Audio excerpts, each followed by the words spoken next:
Vamos agora à apresentação da Palavra de Deus com o título Uma Razão Sem Razão.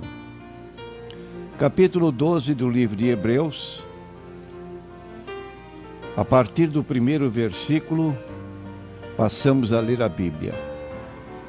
Portanto, nós também, pois que estamos rodeados de uma tão grande nuvem de testemunhas, deixemos todo o embaraço e o pecado que tão de perto nos rodeia e corramos com paciência a carreira que nos está proposta, olhando para Jesus, autor e consumador da fé, o qual, pelo gozo que lhe estava proposto, suportou a cruz, desprezando a afronta, e assentou-se à destra do trono de Deus. Considerai, pois, aquele que suportou tais contradições dos pecadores contra si mesmo, para que não enfraqueçais desfalecendo em vossos ânimos. Até o versículo 3 deste capítulo 12 do livro de Hebreus. Repetindo a parte inicial do versículo 2, olhando para Jesus, autor e consumador da fé. Prezados ouvintes, durante a nossa vida cristã, nós tomamos conhecimento ou convivemos com certas pessoas que não são crentes e que, por causa de faltas e erros daqueles que se declaram crentes, essas pessoas não aceitam o convite para se tornarem seguidores de nosso Senhor Jesus Cristo. Admitimos, e até com vergonha, a triste verdade de que nem todos os que se dizem crentes realmente o são. A verdade é que há certas coisas praticadas por aqueles que aparentemente se dizem crentes, que até pessoas que não têm esse compromisso de cristãos, de serem crentes, não praticam. Agora, essa escusa ou essa desculpa para não seguir a Cristo porque estão firmadas ou apresentam como desculpas essa situação de crentes que o são aparentemente, não estão justificadas pela razão que apresentam. Não há que esquecer que Jesus teve 12 apóstolos. 12 apóstolos. Pergunto a você, meu prezado ouvinte, se fôssemos julgar todos os 12 apóstolos pela pessoa de Judas, que o traiu por 30 moedas, ocasionando a morte de Jesus, seriam todos iguais? Óbvio que não, e a história está aí para desmentir. Nem por isso o ministério do Senhor Jesus Cristo ficou frustrado, tanto não ficou frustrado que o Evangelho tem avançado no mundo inteiro, apesar dos anos decorridos desde então. Então nós queremos dizer a você, meu prezado ouvinte, que quando nós convidamos a seguir a Jesus, nós estamos apresentando para seguir uma pessoa. É o que diz o versículo 2 do capítulo 12 de Hebreus lido. Olhando para Jesus, autor e consumador da fé, o qual, pelo gozo que lhe estava proposto, suportou a cruz, desprezando a afronta e assentou-se à destra do trono de Deus. E a recomendação bíblica do versículo 1 é deixemos todo o embaraço e o pecado que tão de perto nos rodeia, e corramos com paciência a carreira que nos está proposta. Ora, toda pessoa que se propõe seguir a Cristo, ela tem dois problemas: o embaraço e, segundo, o pecado. Agora, quando o escritor declara, ainda no início deste capítulo 12, versículo 1, diz: visto que estamos rodeados de tão grande nuvem de testemunhas, ele está se reportando ao capítulo 11, a uma indicação de vários nomes e às vezes de uma coletividade, todos que venceram a carreira cristã, se tornaram vitoriosos e foram considerados heróis da fé. Será que o exemplo dignificante destas pessoas não nos serve de estímulo para deixar de lado o embaraço, deixar o pecado e correr com paciência a carreira iniciada ou por iniciar, olhando para Jesus? Ele não parou na metade da sua obra, ele suportou a cruz ignominiosa, e como diz o apóstolo Paulo na sua carta aos Filipenses, capítulo 2, versículo 6 em diante, o qual, subsistindo na forma de Deus, não teve por usurpação ser igual a Deus, mas se humilhou e tomou a forma humana, e achado na forma humana foi até a morte, e a morte de cruz, pelo que Deus o exaltou soberanamente e lhe deu um nome que é sobre todo nome, para que ao nome de Jesus se dobre todo o joelho, no céu, na terra, debaixo da terra, e reconheça que Jesus Cristo é o Senhor, para a glória de Deus Pai.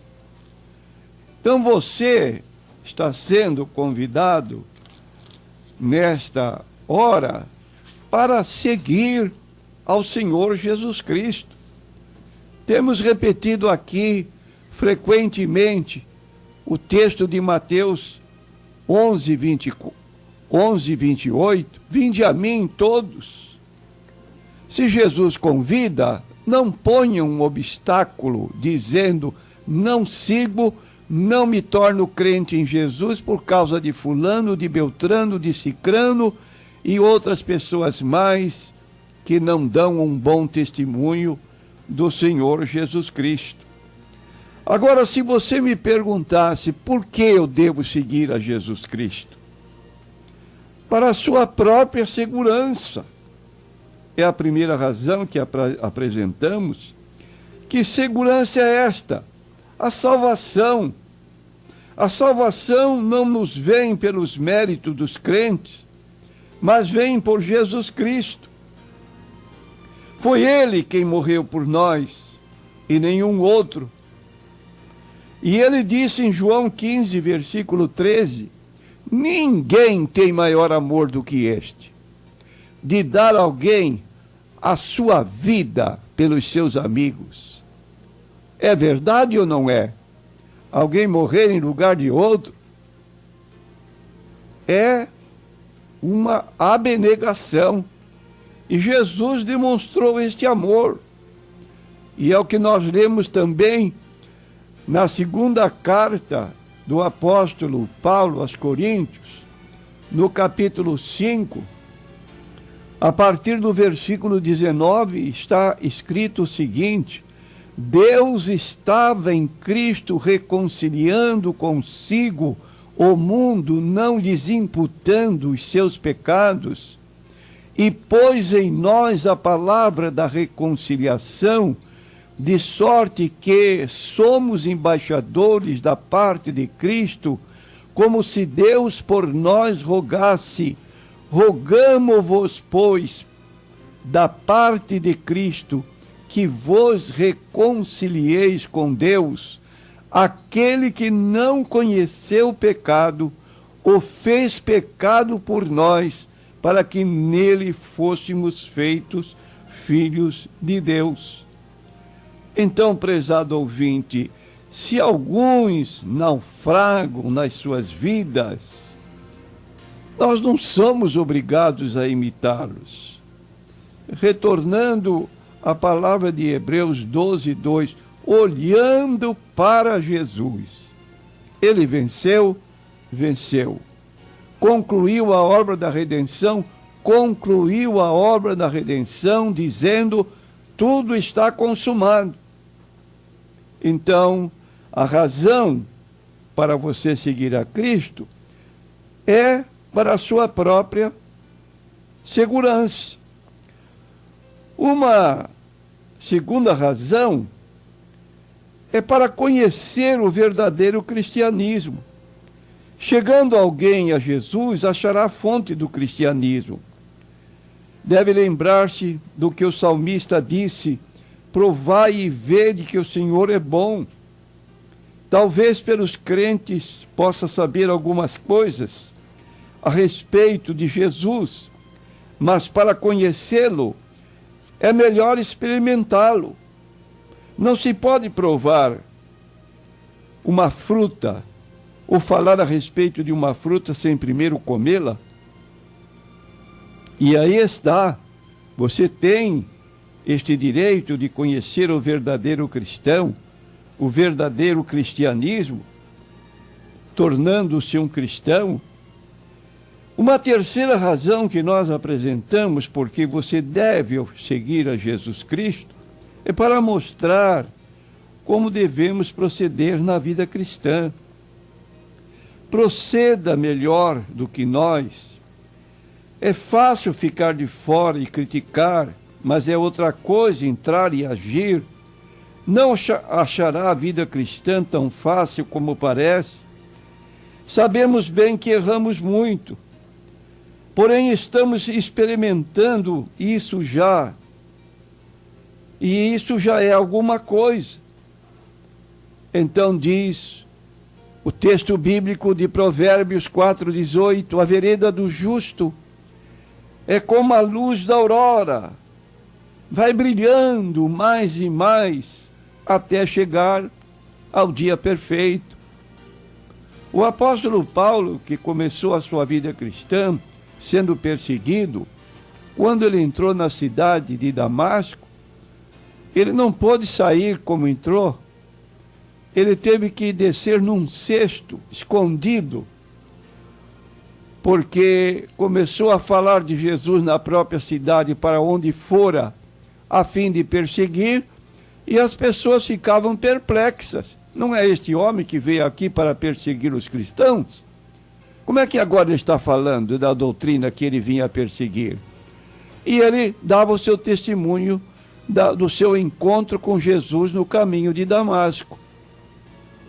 E essa situação o tornou detestado. E assim, para escapar com vida, teve que descer num cesto, escondido para não ser morto dessa forma. E você é convidado para seguir a Cristo, para ser fiel à verdade. Se fosse possível dar plena prova de que todos os crentes são falsos, ainda você teria uma pessoa. Essa pessoa é Jesus. O texto bíblico declara que na sua boca nunca se achou engano, nunca se achou dolo. E você tem uma razão suprema, então. Ainda que todos fossem falhos, você teria Jesus para seguir, porque ele é verdadeiro. Ele disse, eu sou o caminho, a verdade e a vida, ninguém vem ao Pai senão por mim. Ele disse, se vos disse a verdade, por que não credes? Aí está. E quero mais dizer que Jesus é vivo. Ele não está num túmulo como os grandes fundadores de religião. No túmulo de Jesus, podia-se ler, ele não está aqui, porque ressuscitou. Foi o que disseram os anjos quando as mulheres perplexas olhavam para dentro do sepulcro e não viram o corpo do Senhor Jesus. Elas foram informadas: por que buscais o vivente entre os mortos?